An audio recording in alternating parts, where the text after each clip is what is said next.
Baik, malam hari ini tentunya menjadi malam yang paling dinantikan oleh kita semua. Dan kita akan langsung mengawali debat pada malam hari ini dengan mendengarkan visi, misi, dan juga program kerja dari masing-masing calon presiden 2024. Dan kita akan langsung mulai dengan calon presiden nomor urut 1.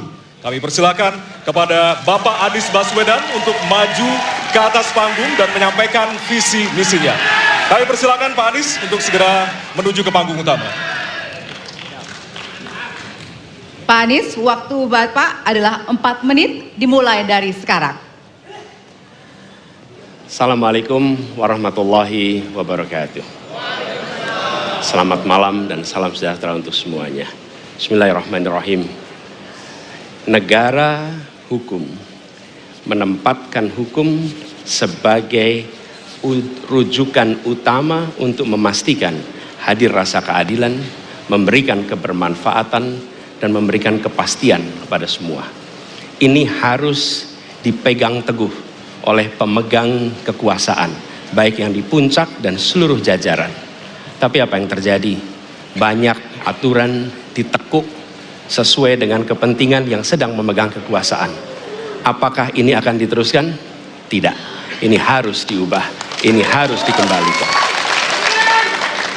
Kemudian kita menyaksikan betapa pada hari-hari ini tatanan ketika kita menyelenggarakan pemerintahan sering tidak sesuai dengan prinsip-prinsip hukum yang kita pegang.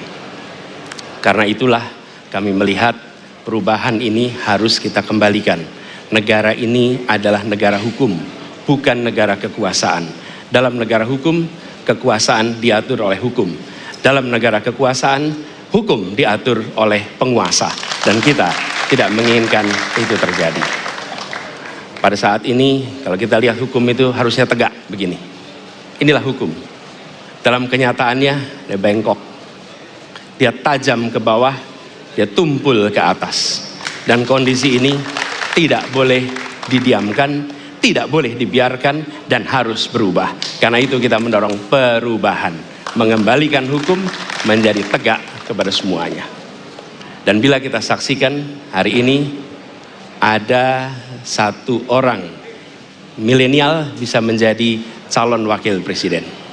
Tetapi ada ribuan milenial, generasi Z yang peduli pada anak-anak bangsa, yang peduli pada mereka yang termarginalkan. Ketika mereka mengungkapkan pendapat, ketika mereka mengkritik pemerintah, justru mereka sering dihadapi dengan kekerasan, dihadapi dengan benturan, dan bahkan gas air mata. Apakah kondisi ini akan dibiarkan? Tidak, kita harus lakukan perubahan. Oleh karena itu, kami memperhatikan ini sebagai hal-hal yang mendasar. Yang tak kalah penting, ini kedua nih, yang tak kalah penting. Kita menyaksikan pada saat ini, ada peristiwa seperti peristiwa Ibu Mega. Ibu Mega Suryani Dewi, seorang ibu rumah tangga yang mengalami kekerasan rumah tangga, lapor pada negara, tidak diperhatikan, dan dia meninggal korban kekerasan. Apakah akan dibiarkan? Tidak, ini harus diubah. Dan tidak kalah penting, hadir bersama saya di sini ayahnya Harun Ar-Rasyid. Harun Ar-Rasyid adalah anak yang meninggal, pendukung Pak Prabowo di Pilpres 2019 yang menuntut keadilan pada saat itu. Protes hasil pemilu. Apa yang terjadi? Dia tewas sampai dengan hari ini tidak ada kejelasan. Apakah ini akan dibiarkan? Tidak, ini harus diubah. Karena itu kami mendedikasikan diri, hadir untuk memberikan komitmen bahwa dari puncak sampai ke bawah kami akan tegakkan hukum pada siapa saja. Kami kembalikan marwah kehidupan bernegara yang menempatkan hukum sebagai tempat yang paling tinggi.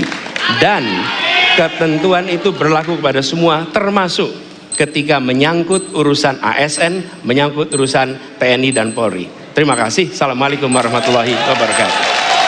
Terima kasih. Bapak Anies, kami persilakan kembali ke tempat.